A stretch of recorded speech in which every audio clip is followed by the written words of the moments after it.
All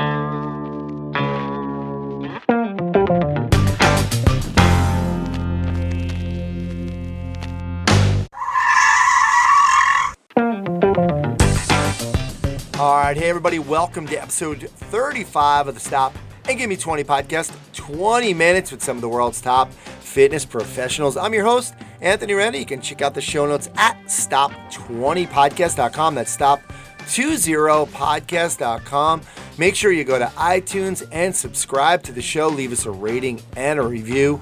Been a couple weeks since I did a show, so just been running around and some logistical stuff going on. But today's episode, I have on Eric Cressey, and he is the president and co-founder of Cressey Sports Performance, with facilities located in Hudson, Mass. And Jupiter, Florida. He's a highly sought-after coach for healthy and injured athletes alike. He's helped athletes at all levels, but he's probably best known for his extensive work with baseball players, with more than 100 pro players traveling to train with him each off season. He's also a competitive powerlifter, and he holds several state, national, and world records. He's actually in the car somewhere in Florida right now, driving from Jupiter to Hudson. Eric, thanks for doing this. Thanks for having me. All right. Well, make sure you're watching the road, but let's get this thing going. What's your story? What's that spark that kind of got you into your early fitness lifestyle? Yeah, so I was a tennis and soccer player actually in high school, and got recruited to play both in college. Kind of the big knock on me was that I had kind of good game skills. I had, quick hands. I was a good doubles player in tennis. I had a good kick serve. In soccer, I had good ball skills, took a lot of free kicks, things like that. But I was never like the fastest guy on the field. And what actually happened for me is I kind of got sick of hearing that. And after my senior year of soccer in high school, I actually really dedicated myself hard in the weight room to conditioning while playing indoor soccer, indoor tennis, and kind of pushed the envelope really hard trying to get ready for college sports. And it was interesting because I kind of discovered the type A in me, and it went from being a kind of a healthy thing to being a real exercise addiction / eating disorder. So I lost far too much weight that I needed to lose, and for a while things went well, and then they started making me sick. And what wound up happening through all of that was, pretty much wasted away the opportunity to play college sports because I had a lot of weight I needed to gain back, and I needed to get healthy and stuff. But what wound up happening in the process of going through all that was I realized that I was a lot more passionate about learning how to, train myself, eat right, and ultimately help other athletes, avoid some of the stuff I went through and avoid, the shoulder issues I had, things like that. So it was kind of a blessing in disguise. I look at it in hindsight, but some scary times and some tough moments all the way back in 1999 to 2000. Wow, that's really interesting because, I think, like being the armchair quarterback, looking back, it's like, wow, that ended up really being like, because sometimes it's so great to like learn from somebody or train with somebody who's been through it. Like I was talking to Don Saladino recently, and he was saying he had to do like a diet for like a bodybuilder's diet. He just put himself through like 8 weeks of this thing because he had to do it for his clients. So you really actually had to kind of go through this stuff. You know what these kids are going through. Oh, absolutely. And for me too, a big part of me like hanging it up in tennis was my shoulder. So I was supposed to have shoulder surgery back in 2003, and went away to grad school actually having planned it in August and expected to do it when I was home for winter break. And I figured I had, 4.5 months to kind of just rehab myself and see how it went. So I just experimented with a bunch of different things, and I called my surgeon on Halloween Day, I remember, and told him, hey, it feels good. I don't need to do this. So, that was 14 years ago, and I still haven't had shoulder surgery. But, the lessons I learned from that shoulder in tennis is the things that I've been able to apply with working with our overhead athletes in the baseball world now, over a decade later. Very cool, because if people didn't know, kind of around that time too, in the maybe 2005, 6, 7, you were kind of known before officially the baseball guy was the shoulder guy, right? Basically you always you had all this knowledge about the shoulder. Yeah, it just snowballed into a specific population, you could say. Very cool. Eric, growing up, who was that person? Who was that superhero for you? Who influenced you the most? I think one of the things that was actually kind of an interesting story, I think, like everyone else, I looked up to my parents and, grandparents and my uncle and all these people who had, really stood out for my brother. Probably maybe one that's more telling for this specific conversation, even though I respect the heck out of all those people and benefited a ton from their wisdom, is, when I went through that tough period during my senior in high school, freshman year in college, I floundered with a lot of stuff because you see psychologists, you see nutritionists, you see doctors, for as bad as my blood work was and how unhealthy I was. And I floundered for years with bad outcomes. I was that stubborn 18, 19-year-old who couldn't look at an overweight doctor and accept his nutrition advice. I was just not going to buy it, what he was selling. And, our family, for lack of a better term, we went through hell for a couple years trying to figure out the right mix. And my next door neighbor actually came over one day when I was, probably at my lowest low. He said to my mom, he's like, hey, there's a new guy in town. You really should go meet him. He was a guy who had been a competitive bodybuilder. He had a master's in exercise physiology. I think he had a minor in sports psychology. He had worked with Olympic athletes. He'd done a lot of things that, basically kind of seemed to jive with what I was doing. Opened a new gym in town. It's like this little 2,000 square foot hole in the wall, and walked in and dude, chiseled out of stone, was still competing in natural bodybuilding shows and everything. And, sure enough, I went and I hit it off with him right away. He took me under his name. His name's Daryl Conant. He still has a facility in Kennebunk, Maine. And, Daryl basically was living the life I wanted to live. He was entrepreneurial, which I was excited about. He was a guy who was still, lifting heavy weights and eating right. And he really kind of not only, took me under his wing and mentored me on the training and the nutrition side of things, but he actually gave me my first job ever at the gym. I think I was making, $7 an hour or whatever it was, working at the front desk, helping out. But, that was what, I needed to get into the industry and to get my life right. So, in hindsight, he was probably the most impactful person at a really, really critical juncture in my life that in a lot of ways set the stage for what I'm doing today. So every time I'm back in Kennebunk, we always meet up on the 4th of July when I'm home visiting my parents and everything. So, Daryl had a really big impact on me. Very cool. And it's so funny how, that impact has impacted so many other people, so many other trainers who you've taught, and so many other athletes and clients. So that's awesome. Love it. He taught me a lot about, practicing what you preach, too. I think we lose sight of that in the industry, is that you got to take care of yourself. You've got to model the behaviors, the exercise habits, the nutrition habits that your athletes, that you expect of them. And I think that gets a lot of people lose sight of that. And that's why I'm a guy that's in the gym 5-6 days a week, to this day. I want that to be something that they see that isn't going anywhere, because it made a huge, huge difference for me to see him acting like that. Love it. Good leaders always lead by example. So agreed. Good stuff. Yeah. What about now? Who's out there now that you kind of, again, you're somebody that is exposed to a lot of amazing people. Who's out there right now that you're looking at and saying they're doing some great things? Yeah, I think you can look at a lot of different places. I look at my wife first and foremost for putting up with my craziness and raising 2 daughters with me and everything, and she's the rock star in my world.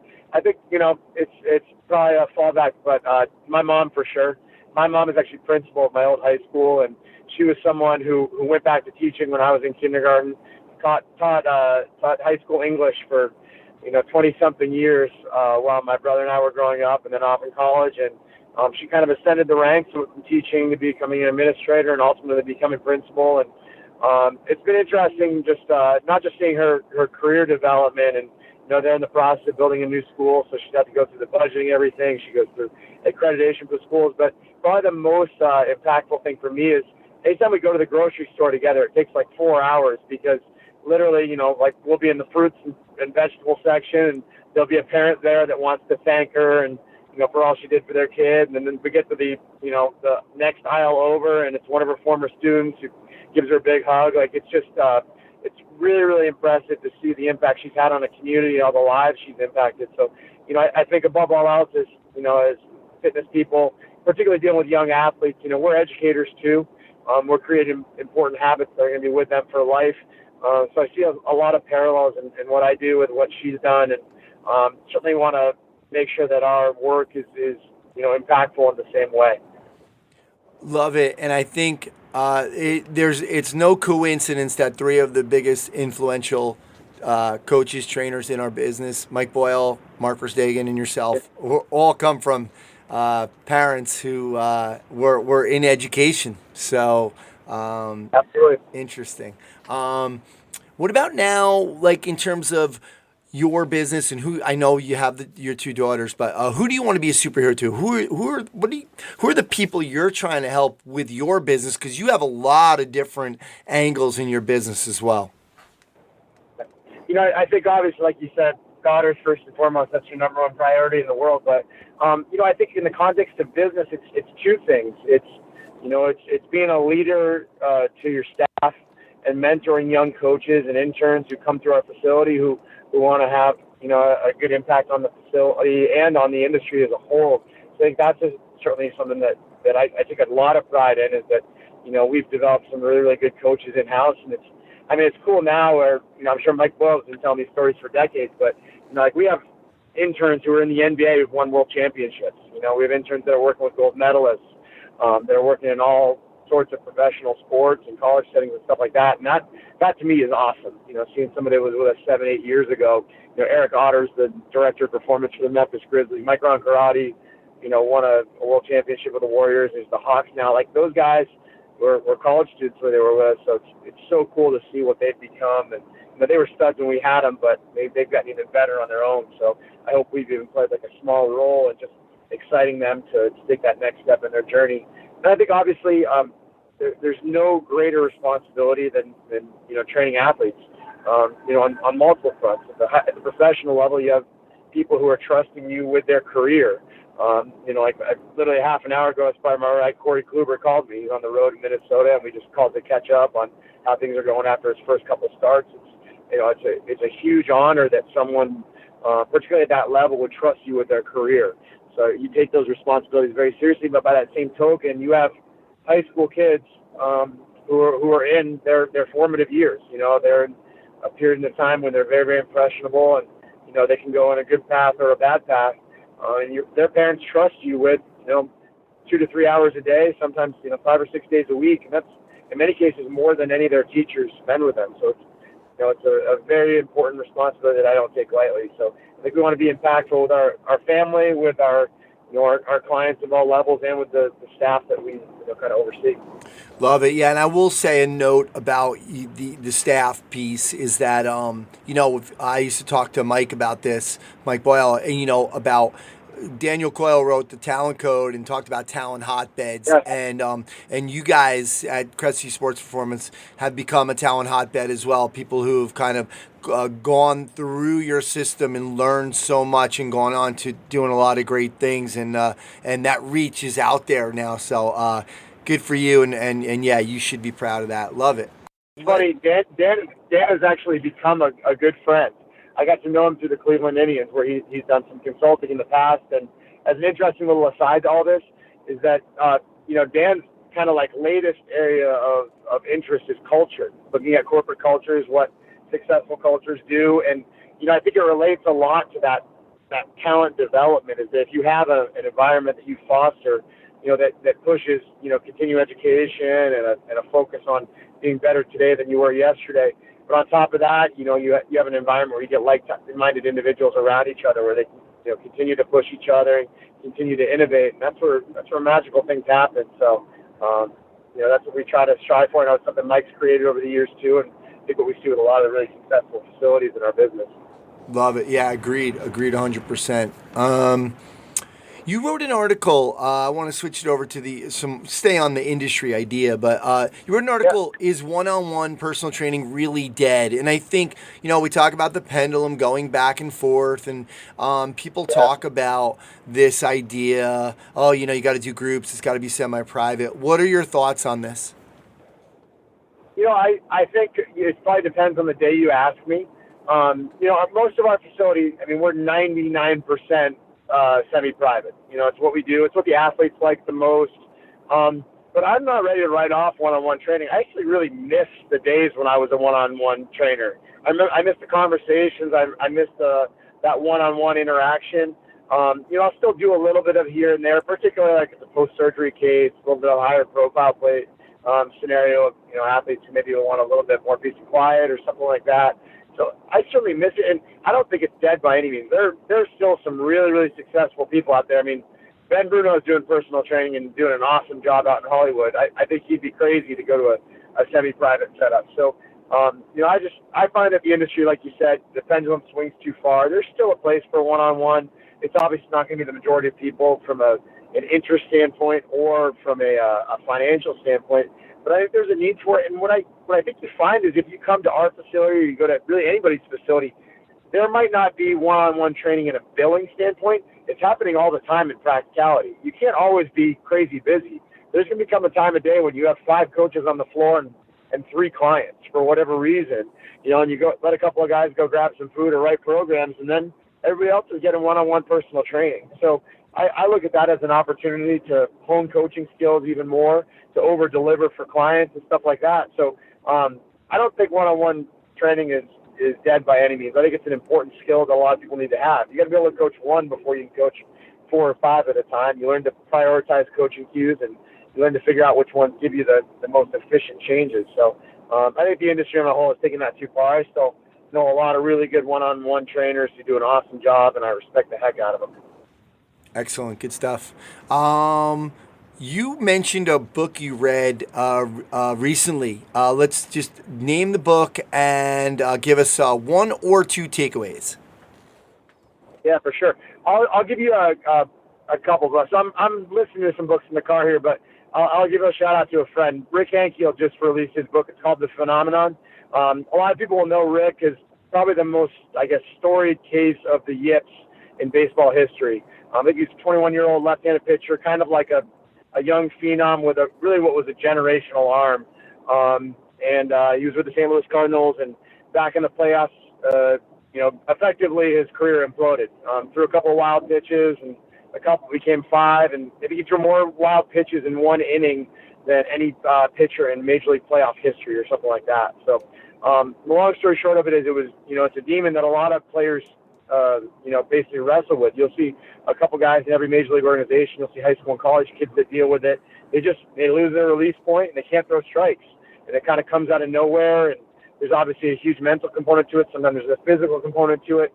It just so happens that Rick's situation happened on the greatest stage, and was something that was pretty crazy. And I think what was interesting about it, it was obviously the story of kind of like what he's been through, and he went back and actually managed to reinvent himself as a position player. He's the only guy in Major League history who has 10 wins and 50 home runs other than Babe Ruth. So pretty accomplished guy, and Rick actually lives right down the street from me, so I've gotten to know him as a friend as well. But I think what the story was, when I walked away from it, I didn't really learn a ton about like baseball or this, that, and the other. But what you think about is, as a baseball fan, it was a reminder of how little the fans know about what is actually happening in the game.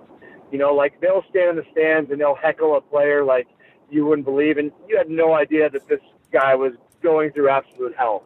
That he came from a really, really rough home life and had a father in prison who was calling him while this was going on. You had no idea that he was the guy who was staying up all night, waking up in cold sweats, worrying about it, that he was thrown against the brick wall in his backyard all off season in hopes of trying to rediscover things that we don't know what athletes go through.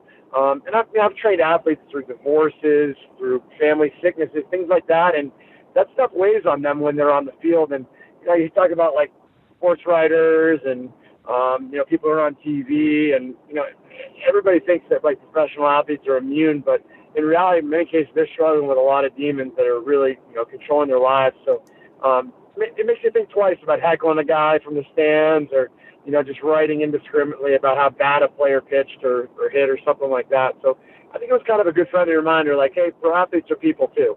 But it read really, really well. He's a super good guy, so I was super excited to see that the book came out. He seems to be doing well, so I wanted to give him some love. So I'd say that's the best book I've read thus far in 2017. And it actually came out today, the 18th, so I got an advance copy. But I'd highly recommend it to anybody, not just big baseball fans, but really anybody who's a fan of any sports or is in the business.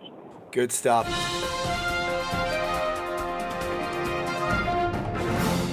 It's time now for a Stop and Give Me 5 segment. 5 rapid fire questions and answers. You ready to go for this? Let's do it. All right, you can pick any trainer anywhere in the world. Who would you want to train? To come in, they're going to train you. Who do you want? I'm bringing in Alan Cosgrove because he was a great mentor. I love his Scottish accent, and he is nonstop entertainment. Plus, my wife would be psyched because she loves Alan and Rachel, so they'd come and visit. All right, good stuff. Lunch with anyone from the past. Who is it? I'm going to go with my Uncle Marty, who died unexpectedly back in 2012, and he was a big influence on me and never really got to say goodbye, so I would have done that. Very cool. Coolest, proudest baseball moment from a client? Oh, yeah, from a client? I mean, it was pretty darn cool going to Game 1 of the World Series and watching Corey Kluber shove. I'd say in a grand scheme of baseball things, being with Team USA for the World Cup in 2015 was awesome. Deal with a lot of players from a variety of different organizations. So it's really hard to have a favorite team, but being with Team USA actually allowed me to really feel involved with team success, and it's very easy to cheer for your home country. So that was a career honor. We won the gold medal. Cool, very cool.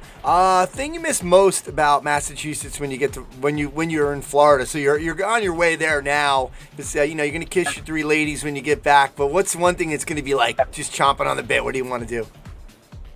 It's nice when I get back there because the facility has been around since 2007, so it's a really well-oiled machine. Florida, is successful, but it's a newer business, so I still have to do a lot of administrative stuff, scheduling, some of the billing stuff, and I don't have to do any of that stuff in Massachusetts. I can just focus on being a good coach, programming, or person, evaluator, all that stuff. So I like being able to focus on what I'm really good at, and I don't have to do any of that other stuff when I'm in Mass. Nice.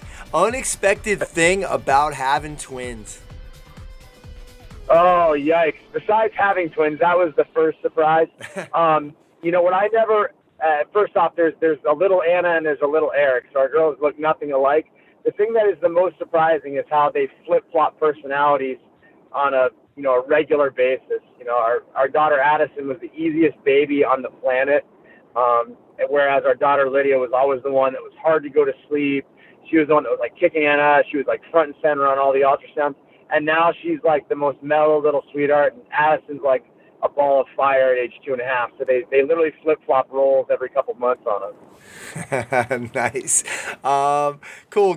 I'll give you 30 seconds for a project that you might be working on that's kind of getting you excited.